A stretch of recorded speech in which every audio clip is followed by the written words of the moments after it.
Miss Davis looked at her 7th grade English class and smiled. "Today, we're going to write letters," she announced. "But these aren't ordinary letters. We're going to write letters to ourselves, 10 years in the future." Most students groaned, but Peter Thompson sat up straighter. He had always loved writing, though he rarely shared his work with anyone. Life at home had been hard since his parents' divorce last year, and writing had become his way of dealing with his feelings.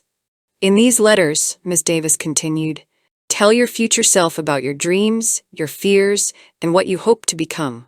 We'll seal them in envelopes, and I'll keep them safe. In 10 years, I'll send them to the addresses you provide."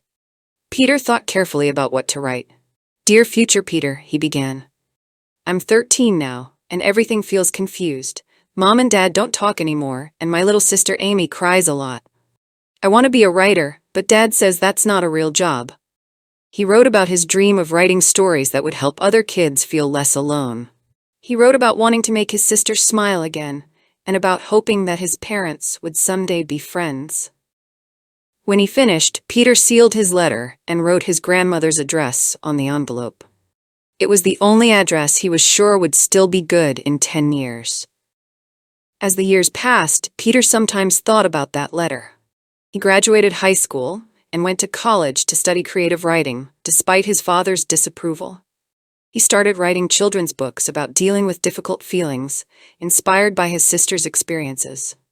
One morning, 10 years after that day in Miss Davis's class, Peter received a familiar-looking envelope in his grandmother's mail. His hands trembled as he opened it. Reading his 13-year-old words brought tears to his eyes. So much had changed.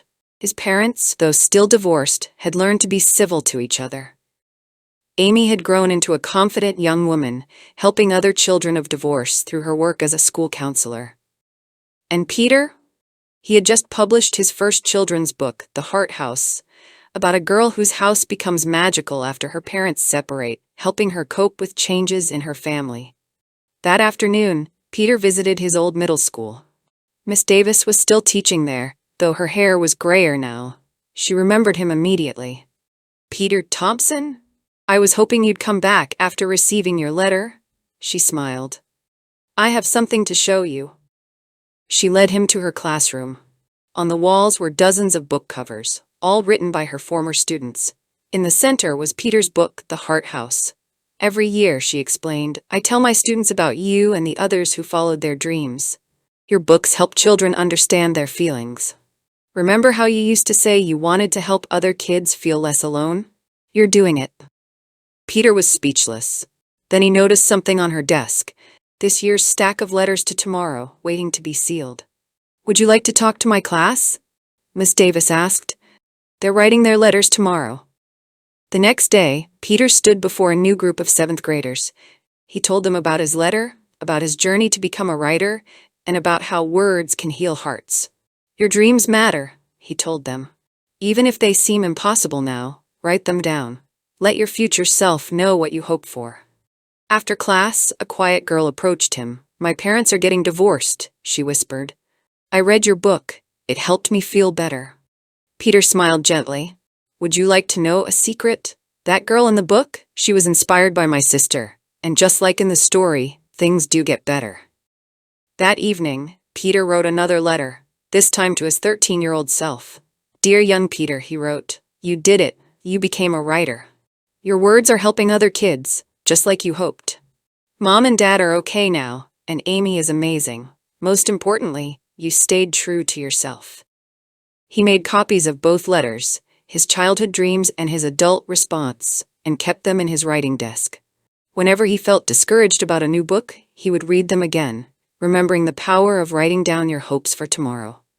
Years later, Peter became famous for his children's books about difficult family situations. But he never forgot where it all began, in Miss Davis's classroom, with a simple letter to tomorrow.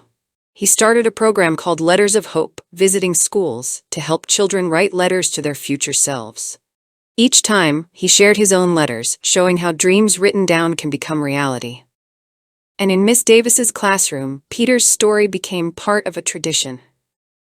Every year, as students wrote their letters to tomorrow, She would tell them about the boy who believed in the power of words to change lives, and then grew up to prove it was true.